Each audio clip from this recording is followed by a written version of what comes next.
बिस्मिल्लाहिर्रहमानिर्रहीम। अस्सलाम वालेकुम नाज़रीन, मैं हूं कंबर ज़ैदी। आज का टॉपिक बड़ा ख़तरनाक है, बड़ा सेंसिटिव है। आज हम आपको एक बड़ी खबर देने जा रहे हैं। वो बड़ी खबर कौन सी है? आज से कुछ सालों पहले एक जज ने तकरीर में ये कहा था कि हमारी जो मिलिट्री इस्टेब्लिशमेंट है वो अदलिया में इंटरवीन करती है, वो जजों को प्रेशराइज़ करके फ़ैसले लिखवाती है।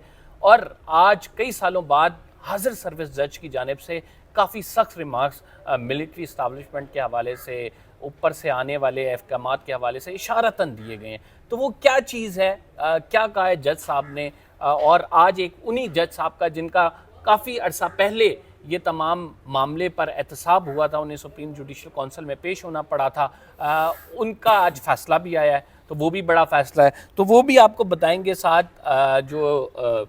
जो आज के जज साहब हैं और वो जज साहब कौन से हैं वो भी आपको बताएंगे। तो सोहेल साहब हमारे साथ मौजूद हैं। सोहेल रशीद साहब, बहुत बहुत शुक्रिया। आज का टॉपिक ज़रा हमें बड़ा नपे तुले अंदाज में करना होगा, क्योंकि it's directly link to the backbone. हम ये कह सकते हैं कि मुल्क में जितने भी मामलात हैं ख़ुसूसन इंसाफ से रिलेटेड, वो इन अदालतों में आते हैं। और अदालतों में से अगर ऐसा तासुर हो कि इनको मैनिपुलेट किया जा रहा है, तो मेरे ख्याल से हमारे मुल्क के लिए बड़ा ख़तरनाक है, हर शख्स के लिए ख़तरनाक है।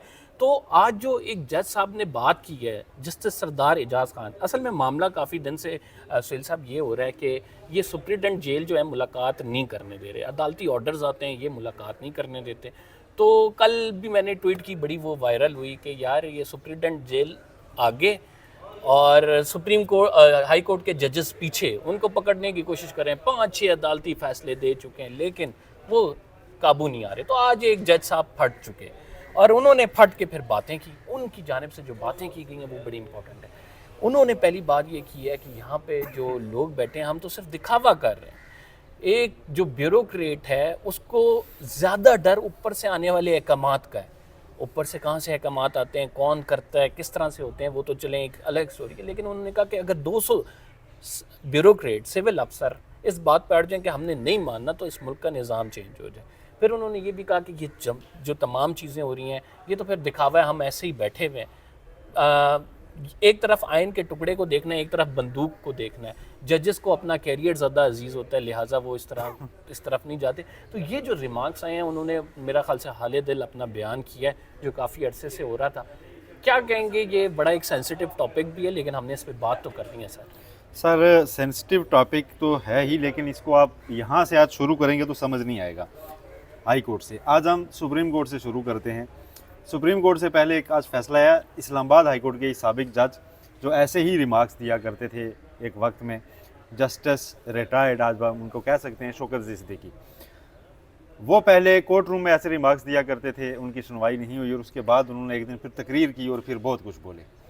उनका मामला इतने अरसे से सुप्रीम कोर्ट में चल रहा था और आज सुप्रीम कोर्ट ने उनकी अपील मंजूर किया और उनको दोबारा जज के तौर पे बहाल किया है।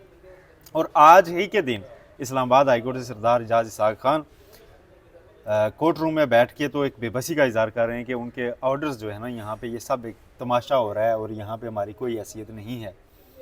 तो अब बड़ा एक अहम, ये दोनों चीज़ों को जब आप लिंक करके देखते हैं ना, तो अब चीफ जस्टिस पाकिस्तान काजी फ़ायज़ ईसा की जिम्मेदारी बढ़ जाएगी। अगर सरदार एजाज इसाक खान ने जो बातें की हैं, वो अगर उसको, उनके पास कोई ऐसा एविडेंस है कि कुछ ऐसा हो रहा है और वो रिकॉर्ड पे रखते हैं अपने चीफ जस्टिस के आगे या फिर चीफ जस्टिस पाकिस्तान के आगे, मामलात घूम फिर के वहीं आ जाया करते हैं। उस वक्त शौकत सिद्दीकी साहब को एतराज़ था कि उनके चीफ जस्टिस उनकी बात नहीं सुन रहे। इस वक्त मैं अपने कंफर्म सोर्सेज की बुनियाद पे आपको कह रहा हूँ कि इस्लामाबाद हाई कोर्ट में जजेस को काफ़ी अपने चीफ जस्टिस के ऊपर तहफ़्फ़ुज़ात और एतराज़ात हैं। और इस्लामाबाद हाई कोर्ट का लावा इस हद तक पका हुआ है कि उसको अगर अटेंड ना किया गया, उसको मैनेज ना किया गया, तो किसी भी वक्त कुछ भी अनएक्सपेक्टेड इस मुल्क में जो है ना एक सिचुएशन इमर्ज हो सकती है। क्योंकि वहाँ पर पिछले 1-1.5 साल से मामलात ऐसे हैं कि बेंचेस बनाना मुश्किल हो जाता है सम टाइम। ठीक है, टेरियान केस का फैसला असल आया में तो था। ये मामला वहीं से शुरू हुआ था जब टेरियान केस का फैसला आया, फिर वो वेबसाइट से हटा दिया गया, फिर वो बेंच तोड़ दिया गया। जस्टिस मोहसिन अख्तर कियानी को अब साइडलाइन किया हुआ है, उनको केसेस, और उसके बाद बेंच टूटा था तो दोबारा बेंच बनता ना। ये मई 2023 की बात है, आज हम मार्च 2024 में खड़े हैं, 2 माह बाद इसको साल हो जाएगा। ठीक है, तो वो बेंच दोबारा क्यों नहीं बना? क्या जज दस्तयाब नहीं है? क्योंकि वो 3 रुकनी बेंच था।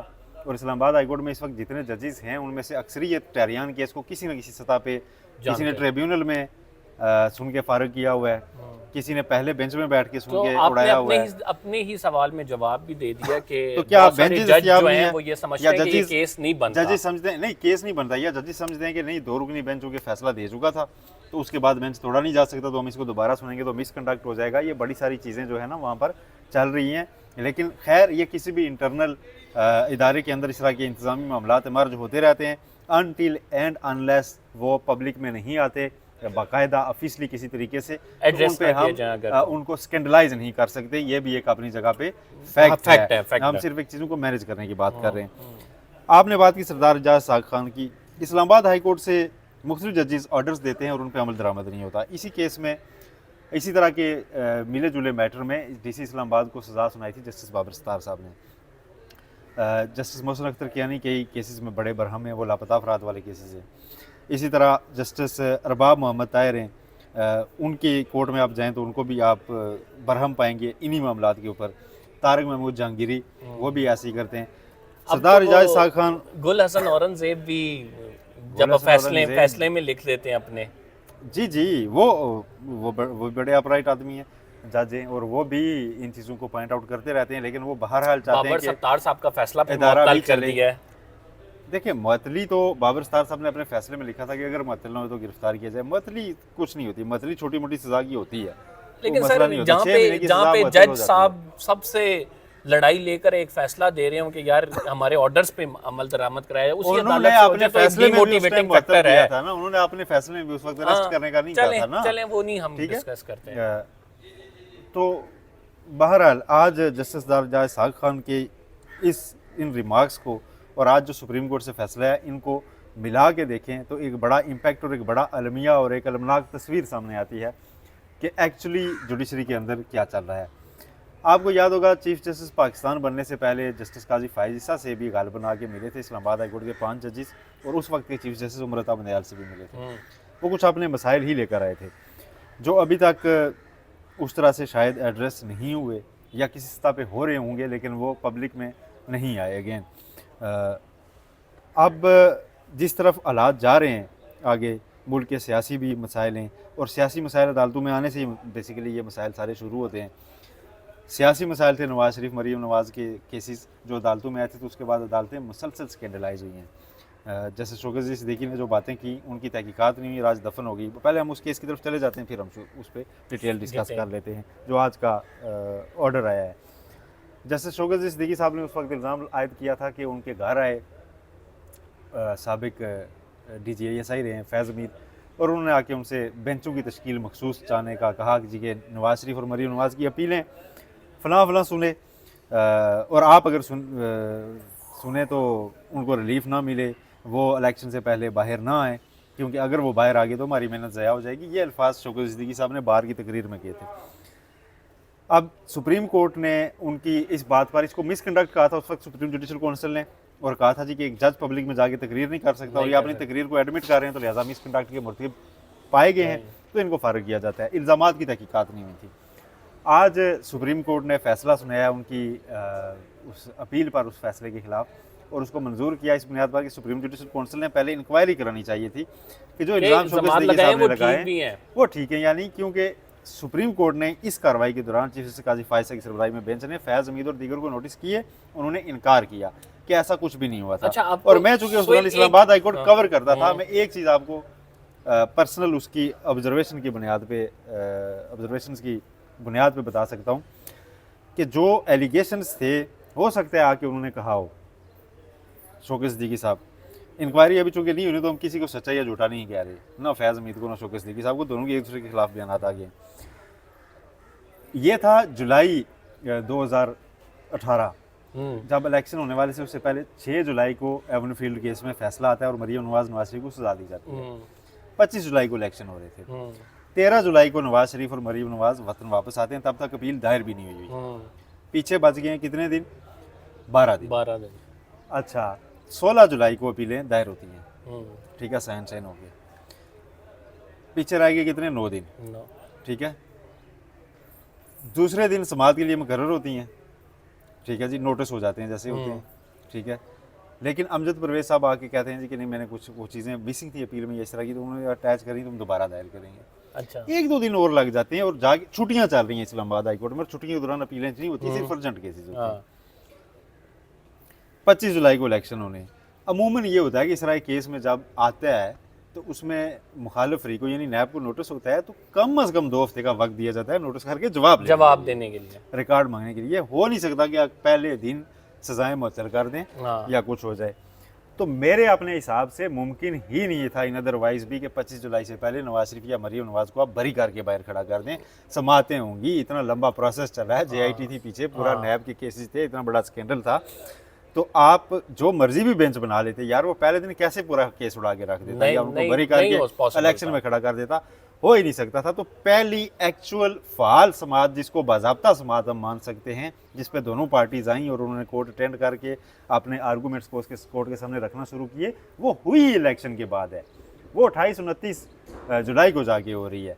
पहली जो समातें हुई उसमें सिर्फ कागजी कार्रवाई सी थी कि अच्छा ये चीज़ नहीं आई हुई, ये नहीं आई हुई, अच्छा नोटिस कर देते हैं, ये कर देते हैं, और डॉक्यूमेंट्स वापस ले गए थे कि मजीद लगा के लाने हैं, तो उनमें तो मतलब हो ही नहीं सकती थी। तो लिहाजा शौकत सिद्दीकी साहब के जो इल्ज़ामात थे वो अपनी सतह पे ठीक हो सकते हैं कि हो सकता है उन्हें अप्रोच करके ऐसी ख्वाहिश का इजहार किया गया हो, लेकिन अमलन ये अदरवाइज़ भी मुमकिन था ही नहीं। ये वो थोड़ा सा इस सारी कहानी में लूप होल था जो मैं मुनासिब समझता हूँ कि सामने रखा जाए। और ये केस यहीं पर नहीं रुका था, इसके बाद एक राना शमीम भी आए थे। हाँ, उन्होंने भी साकिब निसार के खिलाफ उन्होंने कहा जी कि साकिब निसार साहब ने गिलगित में मेरे सामने उस वक्त चीफ जो अभी चीफ जस्टिस हैं अमर फारूक, इनको कॉल की और इन्हें डायरेक्शंस दी अपील के बारे में, ठीक है। अब ये इल्ज़ामात वापस ले लिए थे राना शमीम साहब ने जब अतर मुल्ला साहब की अदालत में उनको नोटिस हुआ, तो इन्हें अदालत का कार्रवाई शुरू हुई, तो लंबी चौड़ी कार्रवाई हुई, ठीक है। ये इल्ज़ामात उन्होंने वापस ले लिए थे जी कि ऐसा नहीं हुआ। लेकिन इस सारी कहानी में एक चीज़ है ना, बेंच तश्कील देने का उस वक्त अख्तियार ना अमर फारूक साहब के पास था, और खैर से शौकत सिद्दीकी साहब को भी सीनियर प्रीमियर जज होने के बावजूद कासी साहब ने नहीं दिया था, ठीक है।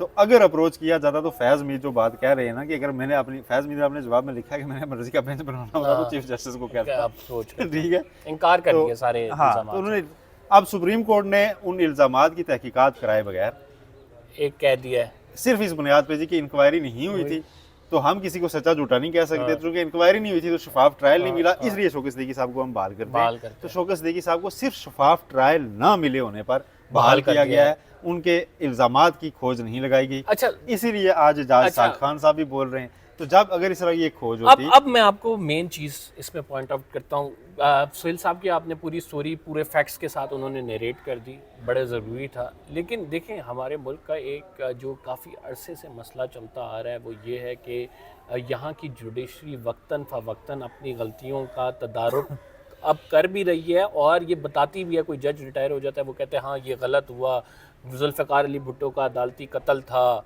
शौकत अजीज़ सिद्दीकी को सुप्रीम जुडिशल काउंसिल में गलत हुई। आइंदा आने वाले दिनों में बल्ले के निशान के हवाले से भी होगा कि वो उस टाइम पे गलत फैसला हुआ था। लेकिन मामलात ये हैं कि जो एक मेजर चीज़ थी, जस्टिस काजी फ़ाइज़ ईसा ने इस फैसले में शौकत सिद्दीकी साहब को तो बहाल कर दिया, लेकिन इस मामले की जब तहकीकात की बारी आई, जब जनरल बाजवा पे इल्ज़ाम लगाया था, तो आपको पता है कि शौकत अजीज़ सिद्दीकी साहब से chief justice of Pakistan justice Qazi Faez Isa ने कहा था कि आप जो है वो ये इस बात पर कायम है, आप एफिडेविट देते हैं। अगले दिन वो एफिडेविट लेकर आ गए। फिर चीफ जस्टिस ऑफ पाकिस्तान और जस्टिस जमाल खान मंदोखेल ने कहा था कि हम हेयर से पर यानी किसी की कही बात पर हम जनरल बाजवा को नोटिस नहीं करते। मेरा कहने का मकसद ये है कि ये एक ऐसा केस था कि जिसमें आप जो है एक प्रेसिडेंट सेट कर सकते थे। प्रेसिडेंट कैसे सेट कर सकते थे कि आप कहते कि अगर ये हुई है, इस मामले को फलां पे इंक्वायरी के लिए रेफ़र होना चाहिए, इसकी इंक्वायरी होनी चाहिए, और उस इंक्वायरी की रिपोर्ट जब आप पनामा केस में ऐसा कर सकते हैं कि आप 184(3) में मुकदमा है, आप कहें कि ट्रायल कोर्ट से इसका ट्रायल हो, फिर हमारे 6 महीने तक रिपोर्ट दिया जाए, तो ये एक मुकदमा है जिसमें एक बहुत बड़ा मुल्क का इशू सामने आ रहा है कि हमारी जुडिशरी में इंटरवेंशन होती है। सर, हम यहाँ पे जो है जजेस वक्तन फ़वक्तन बोलते हैं, तो जस्टिस काजी फ़ाइज़ ईसा के पास मौका था, वो इस तरह करते कि यार ये तो बड़े बड़े इल्ज़ामात हैं, सिर्फ उनको बहाल ना करते, आप कहते कि सर आप इनकी तहकीकात भी कराएं, आप इसको मुनासिब फोरम पे इसकी तहकीकात करके सुप्रीम कोर्ट में रिपोर्ट भी जमा कराएं और उसके बाद फिर देखते हैं कि इस केस का क्या करना है। लेकिन जस्टिस काजी फाइज ईसा ने ऐसा कुछ नहीं किया। लेकिन उस मेरा टाइम की ख्याल है सुप्रीम जुडिशियल मेरा काउंसिल पे ख्याल है डाल अगर उस दिया। इंक्वायरी में चला जाता ना मामला तो शौकत सिद्दीकी साहब को इंसाफ मिलने में मजीद ताखीर हो जाती, क्योंकि वो तहकीकात इतनी लिंगर ऑन कर दी, इतनी लिंगर ऑन कर दी कि ये उसका देखें, कभी रिपोर्ट नहीं। सोहेल यहाँ एक साहब- फैजाबाद धरना कमीशन बनाया हुआ है, तो वक्त दिया था, इतने दिन हो गए, उसने रिपोर्ट जमा तो इसका करवाई। मतलब आप फिर- वो समझते हैं कि फैज मीद और शौकत सिद्दीकी घर आए थे या नहीं आए थे, उसका सीसीटीवी रिकॉर्ड भी होगा या नहीं होगा, कुछ अता पता होगा या नहीं होगा, तो क्या होगा? तो आज मेरा सर ख्याल है फिर- उसमें नहीं सोहेल साहब, जब मेरा ऐसी जाती चीजें ख्याल होंगी है कि तो उस फिर सरदार इंक्वायरी में इजाज जाता- खान तो बोलेंगे ना, फिर तो वो देखें, बोलेंगे, उनकी बेबसी सरदार है। इजाज खान भोले नहीं खाली, जज करें। तो ये सर मैं बोलने भी को यही मैं कह नहीं रहा कुछ हूं ना। मानता, जज हैं, करें। नहीं, मैं उनके भी सामने जस्टिस रिकॉर्ड काजी पे आ फाइज गया। ईसा को कह रहा हूं कि सिर्फ आप ये ना फैसला दें कि सुप्रीम जुडिशियल काउंसिल से गलत उस टाइम फैसला हुआ था, फिर आप करके दिखाएं कि भाई गलत फैसला हुआ था, इसे दुरुस्त भी करना है, हमने दुरुस्त पे सरदार डालना है। इजाज साहब खान के पास अगर कोई चीज़ सामने आई है ना रिकॉर्ड पे, उनकी जज है ना, कुछ रिकॉर्ड पे आया होगा ना, वो रिकॉर्ड पे लाएं। अगर मिसकंडक्ट कोई कर रहा है उसका लेटर लिखें चीफ जस्टिस को, आगाह करें, और ऊपर चीफ जस्टिस पाकिस्तान के भी नोटिस में लाएं कि फ़लाँ बंदा इस तरह आके मेरे साथ ये करके गया है, ठीक है? तो फिर तो बात है, फिर उसके बाद वो ओपन कोर्ट में भी कहें कि इस केस में फ़लाँ बंदा असरअंदाज हो रहा है और उसको नोटिस करें। ज़बानी तकरीरें सुनते कमर साहब हमें यहाँ पे जो है ना, हम छोटे छोटे आए थे, ठीक है, अब हम जो है ना उम्रें जवानी गुजर से गई हैं। गुजर गए हैं, ठीक है जी। आखिरी उसमें तो एन जवानी जो होती है ना, शबाब, वो वो हमने पूरा इन इन अदालतों में अदालतों में- तकरीरें सुनने को दे दिया हमने। बच्चे से हम आए थे, अपनी तस्वीरें पुरानी देखें तो, ठीक है, बाल चिट्टे होना शुरू हो गए हैं। तो ये तकरीरों से मसाइल हल नहीं हुए, रिमार्क से मसाइल Unfortunately हल होता ही नहीं है हुए, अदालतों में, ये मसाइल कि ऑर्डर रिमार्क्स से दिए हल जाते होंगे। हैं और ऑर्डर्स कुछ होते हैं, और जब वो ऑर्डर्स नहीं आते, वो पॉलिसी दी ही नहीं जाती, तो उस पर जब इम्प्लीमेंटेशन नहीं होगी, जब उसका कोई फ़ायदा नहीं होगा, तो आप जितने मर्जी रिमार्क्स देते रहें, हवा में चले जाएंगे। सरदार साहब जितना मर्जी रो लें, जब उन्होंने कुछ करना नहीं है तो फिर फ़ायदा कुछ नहीं है ना सोहेल साहब। बस वो मेरा ख्याल है हर बंदा यही चाह रहा है कि मैं अपने हिस्से की इतनी लड़ाई लड़ सकता था इस दौर में। और एक नाम नहीं लूँगा, एक साबिक के यहाँ जो भी एक जज साहब के पास बहरहाल मैं एक दफ़ा बैठा, तो उन्होंने एक मखसूस केस के बारे में ऐसी चीज़ें बताई और फिर कहा जी कि मैं बस उससे अलग होने पे ना, मैंने कहा कि बस मैं इस केस में मेरी यही जीत है कि मैं अपने हिस्से की भलाई यही है कि मैं अलग हो जाऊँ। हाँ जी, तो मैंने वो केस नहीं किया और मैं बस कमज़ोर था, मैं इतनी लड़ाई लड़ सकता था कि मैंने गलत नहीं किया, तो मैंने ठीक यही समझा कि मैं उससे अलग हो जाऊँ। और ये मैं जो केस है बागी ये भी तो नहीं हो सकता। मशहूर ज़माना केस है, सुप्रीम कोर्ट में भी चल रहा है। खैर इसकी तफसीलात इनको कभी फिर बताएंगे। तो फ़िलहाल के लिए इतना ही नाजरीन, हमारी जो यहाँ तक ही हम जा सकते हैं, इससे आगे हमारे भी पर जलते हैं, तो नहीं कर सकते कुछ बातें ऐसी जो कैमरे के सामने की जा सकती हैं और बड़े वसूख के साथ की जा सकती हैं। लेकिन कंबर ज़ैदी और सोहेल रशीद साहब को इजाज़त दीजिए। अल्लाह पाकिस्तान का हामी और नासिर है। अल्लाह निगहबान।